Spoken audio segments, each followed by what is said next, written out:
Cette cérémonie de distinction s'est tenue dans le village d'Agbaou en présence des autorités administratives et des responsables en charge de l'éducation.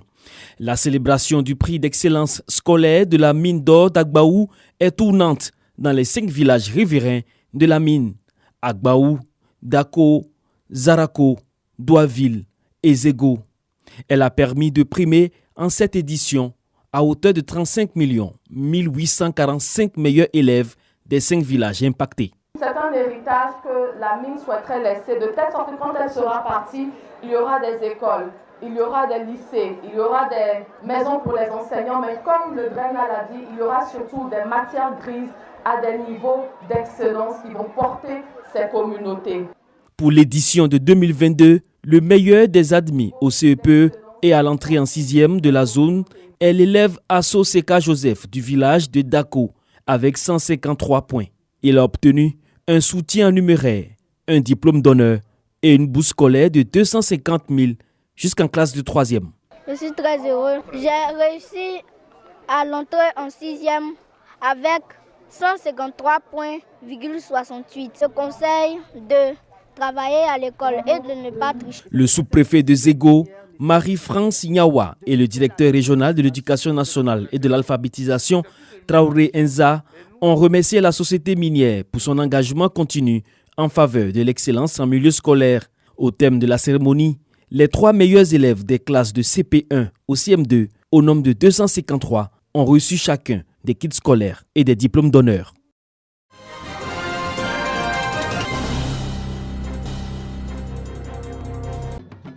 L'excellence à l'école célébrée à Kekereni dans la sous-préfecture d'Assuefri. L'initiative est de l'Union des élèves et étudiants de la localité UDEC pour cette 2e édition dite Journée culturelle et de promotion de l'excellence de Kekereni. Des kits scolaires, des ordinateurs portables et des diplômes d'honneur sont remis aux meilleurs élèves du primaire et du secondaire. Étant orphelin de père et être encadré, et en retour, j'ai obtenu le bac avec mention assez bien. Avec l'état des lieux, de ce qu'il y a la nécessité d'agir parce que les résultats scolaires de nos frères, de nos sœurs sont en baisse, nous avons donc jugé utile de reprendre ces journées qui sont un cadre de valorisation de l'excellence. Des enseignants en activité et admis à la retraite ont reçu également des diplômes de reconnaissance pour le travail abattu au profit du village. Ils sont en train de poser des actes forts de développement. Ils ont su canaliser tous les élèves et étudiants autour d'un objectif commun, de promouvoir l'excellence. Le sous-préfet d'Assuefri, Laurent Kwasi, a saisi cette occasion pour exhorter les acteurs du système éducatif de la localité à plus d'ardeur au travail. Travailler en synergie, en symbiose avec eux, parce qu'ils ont tracé des sillons du développement de Kekereni et vous devez marcher dans ces sillons-là. Ensemble, luttons contre le décrochage scolaire et universitaire est le thème de cette 2e édition des Journées culturelles et de promotion de l'excellence de Kekereni. 30 enfants des agents de la RTI à leur descente de car.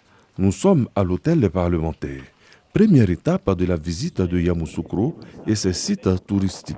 Les enfants, après une année scolaire de dur labeur, goûtent ainsi aux délices des vacances à travers une colonie initiée par le Fonds de soutien au personnel. On sait que les agents de la RTI sont très occupés pendant ces vacances-là. Et pour pouvoir occuper également sainement leurs enfants, on a cru bon d'organiser cette colonie-là pour les tenir en haleine tout au long de ces vacances. Donc on remercie les agents qui ont fait confiance au Fonds de soutien au personnel de la RTI et qui nous ont confié leurs enfants. Fondation Félix Houphouët-Boigny pour la recherche de la paix, Basilique Notre-Dame de la Paix, les enfants découvrent les œuvres du père fondateur de la Côte d'Ivoire moderne et modèle, Félix Houphouët-Boigny. Ils ne cachent pas leur joie de participer à cette colonie.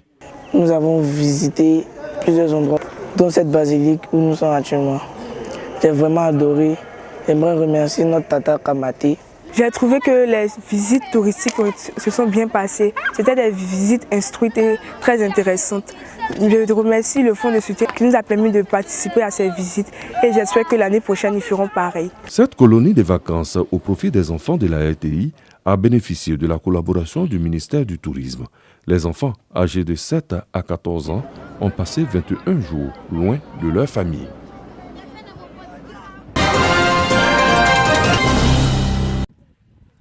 Si l'électricité, le centre de santé et des établissements primaires existent déjà, des difficultés en matière d'eau potable, de routes et d'enseignement préscolaire demeurent à Sepika, village de plus de 6000 âmes dans la sous-préfecture de Niédiéka, département de Niakara. On n'a pas de maternelle formelle, mais c'est dans un magasin, les enfants prennent le cours. Notre village n'a pas d'eau courante. À l'entrée du village, le pont est coupé. L'information est partie de partout, mais jusque-là, on ne voit rien. Vraiment, on voudrait prier les autorités de venir sauver la situation. Ainsi, une journée dédiée au développement, à la paix et à la cohésion sociale est initiée par la mutuelle de développement de Sepika. Il s'agit d'inviter les ressortissants de cette localité de la région du Yambol à s'impliquer davantage dans le développement de la terre natale. Parrain de la cérémonie, le général Apalo Alexandre Touré. Son représentant, la députée de la circonscription, Niakara Totia Arikoka, invite les populations à œuvrer dans la paix, gage de développement. Le général lui-même est un homme de paix et il est pétri de paix.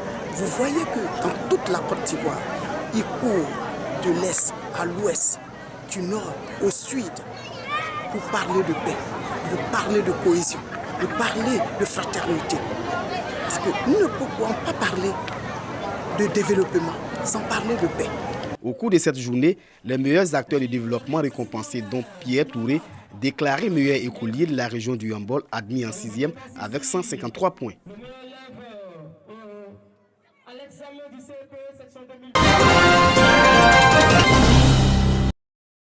Wolo, lieu de convergence des cadres et populations des 4 sous-préfectures du département de Silimatiali, région du Porou. Ces populations célèbrent le développement de leur localité. Depuis 2012, le département bénéficie de plusieurs infrastructures sociales de base, des projets coordonnés par Fidel Sarasoro, directeur du cabinet du président de la République. Des infrastructures qui ont amélioré le quotidien des populations du département. Nous avons eu droit à une usine de transformation de mangue au niveau de Wolola. Il y a des écoles qui ont été construites. Je pense qu'il a fait beaucoup pour le département. Plus de 2 forages d'eau potable dans la sous-préfecture de Kagolodougou. Prise en compte d'environ 50 jeunes dans les projets d'emploi jeunes. Pour Fidel Sarasoro, tous ces projets sont l'œuvre du président de la République. Celui qui a fait, vous le connaissez. Il faut qu'on le dise à tout le monde ici. C'est le président Alassane Ouattara. Il faut vous exprimer des doléances. Lorsque je rentre à Abidjan, je dis « Ah, président, les populations ont exprimé ceci et cela. » Et c'est lui et lui seul qui donne des instructions. Élus et cadres saluent les efforts de Fidel Sarasoro à fédérer les filles et fils du département autour des valeurs du vivre ensemble, de cohésion et de paix. Le directeur des cabinets du président de la République invite les populations de Silimatiali à toujours promouvoir la cohésion et la paix. Vertu chère au président Alassane Ouattara. Merci aux cadres, merci aux chefs, merci aux femmes d'avoir entendu les paroles du président de la République et d'avoir adhéré à la cohésion et à l'entente. Cette journée est aussi l'occasion pour les populations de traduire leur gratitude au chef de l'État pour la promotion des cadres du département.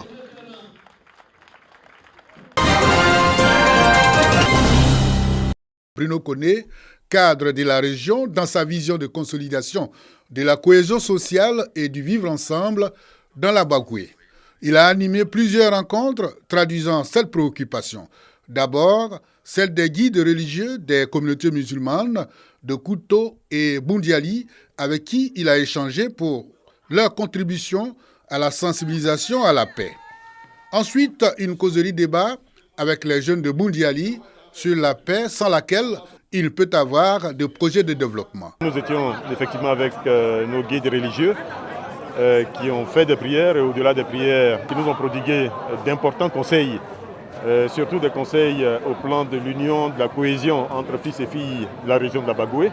Ce sont des messages que régulièrement nous-mêmes passons et ce sont des messages que nous souhaitons voir entendus par tous les cadres de la région de la Bagoué. C'est une composante qui a souvent l'impression d'être délaissée et c'est à nous de venir avec un message rassurant vers cette jeunesse-là.